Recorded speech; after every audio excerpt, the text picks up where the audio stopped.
মাইনুল না? হ্যাঁ হ্যাঁ, আমি দুটোর পরে ঢুকে যাব। মোটামুটি 10 লাখ টাকা ট্রান্সফার করতে হবে। তাই তো রে, মাইনুল ভাই লাগছে। আরে মাইনুল ভাই কাকে বলছিস? সাহেব আসছে তাই বল। দেশের গেট আপটা একবার দেখেছিস? আয় কথা বলে আসি। চল দেখা করি। কি মাইনুল ভাই ভালো আছো? 5 মিনিট পর আমি কল করছি। ভালো তো আছে, চাইলে তোরাও ভালো থাকতে পারবে। আমরা গরিব মানুষ আর কিভাবে ভালো থাকবো বলো? আমি সোনার চামচ মুখে নিয়ে জন্ম নিয়েছিলাম নাকি? আরে একটা সময় তোদের মতন আমিও তো গরিব ছিলাম, বলছিলাম না? সে তো ছিলাম। আচ্ছা মাইনুল ভাই তুমি একটা কথা বলো তো, হঠাৎ করে তুমি কিভাবে বড় লোক হয়ে গেলা? সবই বুদ্ধির খেল, বুঝলে? এই ডিজিটাল যুগে বুদ্ধিকে কাজে লাগিয়ে আজ আমি এখানটায়। টেজার এনএফটির নাম শুনেছিস? টেজার নেপটি আবার কি হয়? আরে এই গ্রামে আমি প্রথম নিয়ে এসেছি, বুঝলে? আমার আন্ডারে থেকে ছেলেপেলে লক্ষ লক্ষ টাকা ইনকাম করছে। শোন, এটা এমনই একটা অ্যাপ, এখানে যদি তুই 50,000 টাকা লাগাস তো 1 বছরে পয়সা double. Per day, daily by daily তুই 7 থেকে 8,000 টাকা ইনকাম করতে পারবি। গরিব মানুষের ছেলে এত টাকা কোথায় পাবো বলো? শোন, তোকে আমি প্রথমে বললাম, এই বর্তমান যুগে গরিব বড় লোক মেটার করে না, সবই হচ্ছে বুদ্ধির খেল। এই জামানায় বুদ্ধি বিক্রি করে সবকিছু হয়। তোর তো আত্মীয় স্বজন আছে বাড়িতে, আছে। তাহলে তোর আত্মীয় স্বজনের কাছে টাকা পয়সা ধার নে। তা না হলে তোর তো জমি জায়গা আছে, বন্দুক দিয়ে দে। শুধু একবার ইনভেস্ট করে দে, তারপরে দেখ তোকে বড় লোক হওয়ার চেয়ে কেউ আটকাতে পারবে না। বুদ্ধিটা তুমি খারাপ দাওনি, ভালোই দিয়েছো। তাহলে এক কাজ কর, এখন আমার একটু এমার্জেন্সি কাজ আছে, তাহলে টাকা ম্যানেজ করে বইকালে আমার অফিসে আয়। ঠিক আছে, আমি যেভাবে হোক টাকা ম্যানেজ করে তোমার অফিসে যাচ্ছি। আমাকে যেভাবে হোক মাইনুল ভাই বড় লোক হতেই হবে। আরে তোকে বড় লোক হওয়ার চেয়ে কেউ আটকাতে পারবে না, আমি তোকে বড় লোক করবো। হ্যাঁ আচ্ছা ঠিক আছে, আমিও লাগাবো। আমাদেরকে ডাকিস, আমরা লাগাবো। ডাকবি আমাকে মুর্শিদ?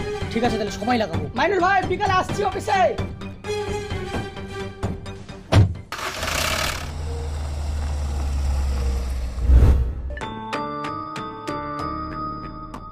ম্যাডাম টাকা নিয়ে এসছি। বসো। আরে ওখানে কেন, এখানে বসো।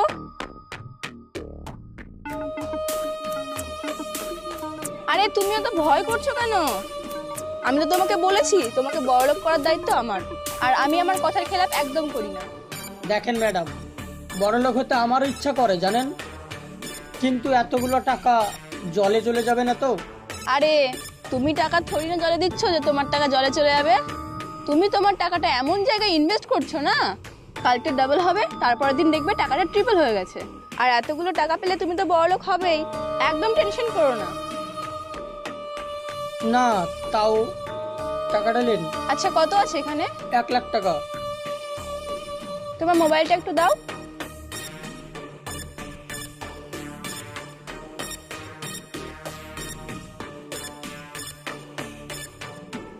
তোমার ফোনে আমি একটা অ্যাপ ডাউনলোড করছি, ঠিক আছে? এই যে এই অ্যাপসটা, তুমি মাঝে মাঝে পারলে একটু চেক করে দেখবে যে তোমার স্ট্যাটাসটা আপ না ডাউন আছে। আর কিছু করার দরকার নেই। মাইনুল ভাই নাই? না, উনি তো আরেকটা ক্লায়েন্টের সাথে মিটিংয়ে আছেন। সমস্যা নাই, এর আমি বলে দেবো। ঠিক আছে বলবেন তাই না? আচ্ছা ঠিক আছে। আসছি আমি।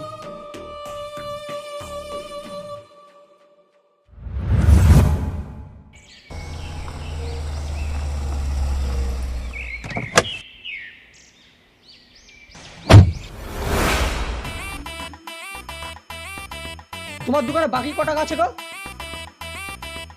1500 টাকা মতো। এই নাও 1500 আর 2000 অ্যাডভান্স। কি ব্যাপার, আগে তো টাকা চেয়ে চেয়ে পাচ্ছেন না, আজ টাকা শোধ করে দিয়ে 2000 টাকা অ্যাডভান্স দিচ্ছিস? কি ব্যাপার কি? আর আমি শুনছি গ্রামে নতুন নতুন লোক আসছে, দিয়ে গাহাগাহি করছে এই ডলার পাড়া ডলার পাড়া। ডলার পাড়াটা কোথায়? আর যে তোরা নতুন নতুন গাড়ি কিনে নিয়ে আসছিস, 4 চাকাতে ঘুরে বেড়াচ্ছিস, আমার মাথায় কিছু ঢুকছে না।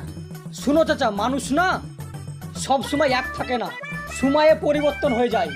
আর সত্যি কথা বলতে কি জানো চাচা, ওই চাষাবাদ না আমার ভালো লাগে না, আর ওই কাজ আমার সহ্য হয় না। চাষাবাদ মানুষও করে, ছি। আমি এখন টেজার এনএফটি করছি, লাখ লাখ টাকা ইনকাম করছি। এই যে 4 চাকা দেখছো না, আমি ওখান থেকেই কিনেছি। আর বিদেশের ওই যে ডলার টাকা না আমাদের এই দেশে ঢুকাচ্ছি। আচ্ছা ওই কোম্পানি শেষখানে আবার পালিয়ে যাবে না তো? আরে এটা কি ছোট কোম্পানি? এটা হচ্ছে বিশাল বড় মাল্টি ন্যাশনাল কোম্পানি। তুমি ওসব বুঝবা না, তুমি তো চাওয়ালার মতন থাকো, এই কোম্পানিতে মাথা ভরতে যেও না। বুঝলেন ভাই, আমার এই খাটতে খাটতে গায়ে সাদা চামড়া কালো হয়ে গেল। আর ওই রকম ছেলেপেলেকে আমি কত দেখলাম, আজ ইনকাম করছে তো এক সময় ওই কোম্পানি যখন চলে যাবে তখন একটা হাতে বাটি নিয়ে বাবু 10 টাকা, বাবু 10 টাকা, 5 টাকা করে ঘুরে বেড়া যাবে রাস্তা রাস্তা। তখন ঠেলা বুঝতে পারবে।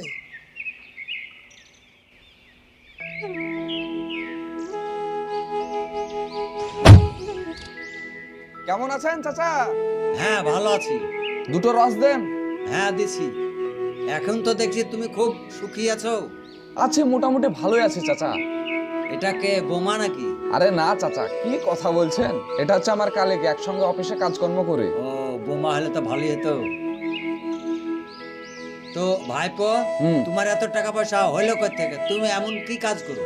শোনেন চাচা, এর ভেতরে না একটা বিশাল বড় রাজ লুকিয়ে আছে। চাইলে কিন্তু আপনিও কোটিপতি হইতে পারবেন। ভাইপো, আমি এই গরিব ঘরে জন্মগ্রহণ করে খাইতে না পেয়ে আমি একবারে সুখে বাতুলের মতন হয়ে গেলাম গো। তো সুখের মুখ আমি দেখতে চাই। তো সুখের মুখ দেখতে হলে কি করতে হবে বলো তো? খুবই সহজ। আমরা এখন একটা অ্যাপসে কাজ করছি, টেজার এনএফটি। আরে বাচ্চা থেকে বুড়ে সবাই হয়তো ব্যস্ত, শুধু আপনি কিছু টাকা লাগিয়ে দেখেন, দেখেন 1 মাসের মধ্যে টাকা ডবল। হ্যাঁ, তবে আঙ্কেল, আপনাকে বড়লোক করার দায়িত্ব কিন্তু এবার আমার। তুমি তো একটা নাবালক মেয়ে, তুমি আবার আমাকে বড় লোক করবা কি করে? আমি তো মোবাইল চালানোও জানি না। আঙ্কেল, আমি আছি তো, আমি আপনাকে সব শিখিয়ে দেবো। চাচা টেনশন নিচ্ছ কেন? বুর্জ খলিফার নাম শুনেছো? বুর্জ খলিফার নাম তো আমি শুনিনি। দুবাইয়ের সব থেকে বড় উঁচু বিল্ডিং, 136 তলা বিল্ডিং। হ্যাঁ, উপরে উঠে আমরা সেলফি তুলবো। ওরে বাপরে, 163 তলা! আমার বয়স হয়ে গেছে, অত উপরে উঠতে গেলে তো আমি মাথা ঘুরে পড়ে যাবো গো। লাও। আরে চাচা, আপনি কেন সিঁড়িতে উঠবেন? লিফটে উঠবো আমরা। আপনিও সেই পাগলের মতন কথা বলছেন। ও, আপনি যেভাবে হোক টাকার ব্যবস্থা করেন। টাকা আবার অতগুলা টাকা আমি কোথায় থেকে ব্যবস্থা করবো? কেন, তোমার জমি বিক্রি করে দাও। জমি জায়গা বেচবো কিসে লেগে? আমার হালের বলদ আছে 1 জোড়া, ওই বেচলি 50,000 টাকা হয়ে যাবে। ওই টাকাটা তোমার কোম্পানিতে ইনভেস্ট করবো। Uncle, no risk no gain. আপনি যদি কষ্ট নাই করেন তাহলে কি কেষ্ট মিলবে? তা তো ঠিকই। আরে চাচা, সংস্কৃতিতে একটা শব্দ আছে, ধারাং কীর্তাং ঘিতাং পিবেত। যখন ধার করে খাবো ঘি খাবো। আপনার যত টাকা আছে বেশি করে টাকা একবারে ইনভেস্ট করে দেন, তারপরে দেখেন আপনাকে বড় লোক হচ্ছে কেউ ঠকাতে পারবে না। এবার খাওয়ান 2 গ্লাস। তাই নাকি? রস খাওয়াচ্ছি। তুমি কালকে অফিসে থাকবা তো? আচ্ছা আঙ্কেল, তাহলে কালকে আপনি বিকেলে চলে যাবেন, আমি অফিসে থাকবো। ঠিক আছে, যাবো। কই দেন।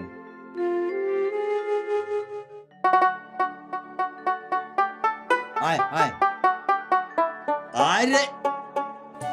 এই আফজল ভাই থামো। বলো। গরু নিয়ে কোথায় যাচ্ছ? এই হাটে যাবো গো ভাই। হাটে যাবা মানে? এই গরু দুটো বিক্রি করবো, হাটে নিয়ে যাচ্ছি। কদিন তো হলো তোমার গরু কিনা, এর মধ্যে তোমার অভাব লেগে গেছে? অভাব লাগেনি, আমাদের দেশের ছেলে পেলে করছে না, ওই বিদেশের টাকা দেশে নিয়ে এসছে। এই দেখো ওয়াই করবো। বিদেশ থেকে কিভাবে টাকা নিয়ে আসছে?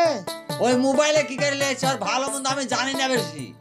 আমাদের বেলা সবাই করছে, তুমি জানো না?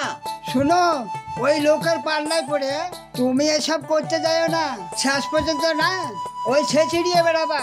শুনো ভাই, জীবনে অনেক টাকা লয় ছয় করলাম, শেষ বয়সে ভাগ্যটা পরীক্ষা করি, দেখি কি হয়। আমার কথা যদি না শুনো তাহলে তোমার যা ভালো লাগে তাই করো গা, যাও। যাই দেখি বেঁচে জিগা করবো।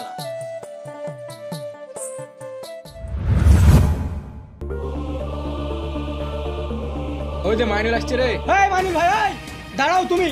এই থামো থামো থামো। তোমার কি ব্যাপার গো? তোমাকে ফোন করছি, তুমি ফোন ধরছো না। নামো গাড়ি থেকে, তুমি নেমে এদিকে এসো। এদিকে এসো। তোমার কথা শুনে টাকা লাগালাম, এখন টাকা উঠছে না, টাকা কিভাবে তুমি তুলে দেবো? তুলে দাও। আরে তোকে আমি বললাম না যে 5টা ম্যান নামাইতে, তারপরে তো তোর টাকা উঠে যাবে। আমি কটা ম্যান নামাবো তাই বলো? 5টার জায়গায় 10টা ম্যান নামেছি। এই দেখো কটা ম্যান নামাইছি দেখো। ও 5টা নামেছি, আমিও 5টা নামেছি। এই দেখো আমি শুদ্ধ 5টা নামেছি দেখো। কত টাকা আটকে আছে? কত টাকা? 2 লাখ টাকা মেরে খেয়েছি তোমার কথা শুনে আমি। সামান্য তো 2 লাখ টাকা আটকে আছে। আমার কত টাকা আটকে আছে জানিস? 50 লাখ টাকা। আমার রাত্রের সময় ঘুম আসছে না, আমি কত টেনশনের মধ্যে আছি তুই জানিস? আর তোরা সামান্য কিছু টাকার জন্য আমার গাড়িটা এভাবে আটকাছিস। আরে তুমি তো জানো আমি আপাকে না জেনে 2 কাঠা জমি বেচে আমি টাকা দিয়েছি, গাড়ি কিনেছি, গাড়ির কিস্তি আমাকেও দিতে হবে। কিস্তির লোক চলে আসছে বাড়িতে। আরে ঠিক আছে, তুই সামনে মাসে 10 তারিখ অবধি দেখ, সব ঠিকঠাক হয়ে যাবে। আর কত 10 তারিখ দেখবো? আমার শখের গাড়ি বেচে তোমাকে টাকা দিচ্ছ, সব জানি আমাকে টাকা দাও আগে।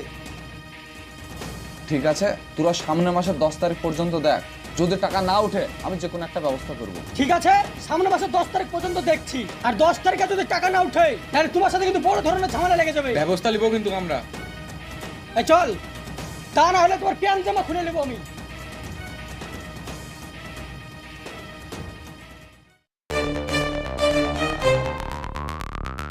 এই দেখ, শালার গাড়ি বাড়িতে আছে আর ওই চল সব বাড়িতে চল চল। মাইনুল, ওই মাইনুল, বেরিয়ে রে মানুষ, কথা কানে যাচ্ছে? জোরে ডাক। বেরিয়ে আয়, বেরিয়ে আয়। কি হলো, বাড়িতে এসে এভাবে চিল্লাচ্ছিস কেন? চিল্লাচ্ছি মানে টাকা দে, তুই টাকা নিতে এসছি। আরে তোদেরকে আমি কতবার বলবো যে তোরা যে পরিস্থিতির মধ্যে আছিস আমিও আছি, আর কিছুদিন ওয়েট কর, দেখ ঠিক টাকা ঢুকে যাবে। আবার ওয়েট করবে মানে? তুই 10 তারিখে টাইম দিলি, 10 তারিখ থেকে 30 তারিখ হয়ে গেল, তোর কি 10 তারিখ হচ্ছে না তাই বলো আমাকে? আমি অত কিছু জানি না, তুই টাকা দে, আমি ভালো কথা বলে দিচ্ছি। আরে তোর থেকে বেশি টাকা আমার ফেসে আছে রে, আমি কোন পরিস্থিতির মধ্যে আছে জানিস? আর তুই সামান্য কিছু টাকার জন্য আমার বাড়িতে ঝামেলা করতে এসেছিস? তুমি টাকা পাবা করতে আমি জানি না, আমি গরু বিক্রি করে টাকা দিয়েছি তোমাকে। আমার গায়ে রক্ত থাকা পর্যন্ত তুমি টাকা ছাড়বে না, সেখানে পারো টাকা ফেলো। শোন, তোরাও কোম্পানিতে ইনভেস্ট করেছিস, আমিও ইনভেস্ট করেছি। এখন যদি কোম্পানির টাকা না দিতে চায় তাহলে এখানে কারোর কিচ্ছু করার নাই, এখানে আমারও কিচ্ছু করার নাই, তোদেরও কিচ্ছু করার নাই। আমি কোম্পানিকে দেখে টাকা দিলাম, আমি তোকে থেকে টাকা দিয়েছি, আমি তোর কাছ থেকে টাকা নিবো। আর নাইলে নিয়ে তোর হাত পা ভেঙে দেবো। এই তুই কথা ধরে কিন্তু খুব খারাপ করছিস। আবার খারাপ করছে মানে? এটা আমি কি দেখছি?